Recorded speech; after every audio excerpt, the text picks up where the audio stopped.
Our aim in this KDD use case is to automate the classification process of cerebral palsy patients on different gait patterns for each joint.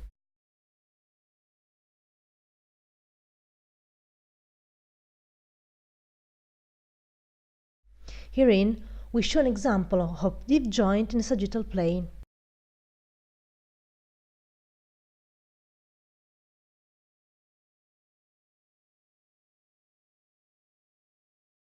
The dataset consists of 356 children patients and 1,720 gait trials. First, we click on KDD tab and select the predictor variables. Hip extension angle instance phase, measured in degrees, hip range of motion, measured in degrees, excessive hip flexion, measured in percentage of an entire movement gait cycle. Now we select the variable of our interest, called HS1. It consists of three patterns: normal hip motion with no or minor deviation, class 0, hip extension deficit, class 1, continuous excessive hip flexion, class 2.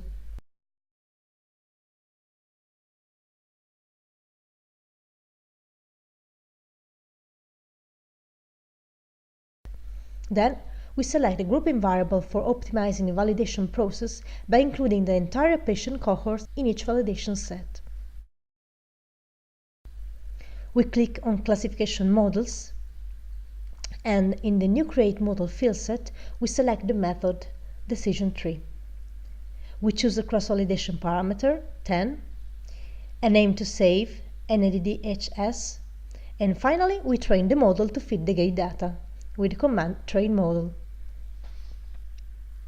At Result Container, we click on Maximize. Now we can see the entire classification report, including the decision tree with the classification rules based on which patients classify to the corresponding classes. This way, clinicians can compare these rules with the clinical validated ones.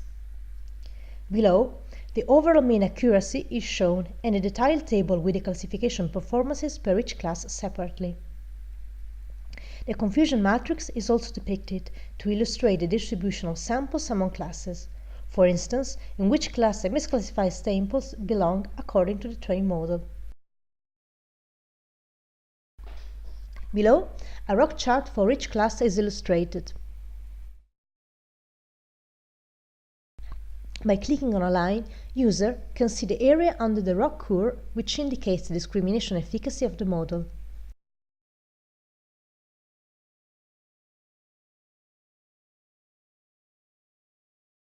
Beside this, two tables are provided.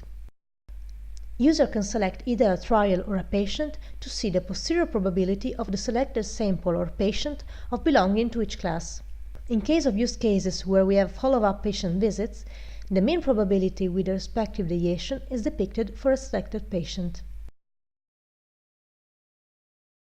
Last but not least, the significance of each predictor is illustrated in this bar chart.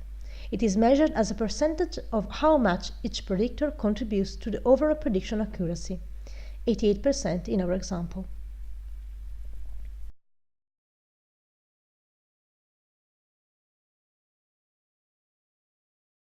We are now navigating in the grid and select the left group of patients from the side column, which indicates the foot that participated in each trial.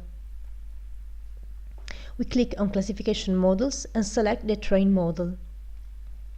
We select the model we just trained to classify the left foot patients as new cohorts.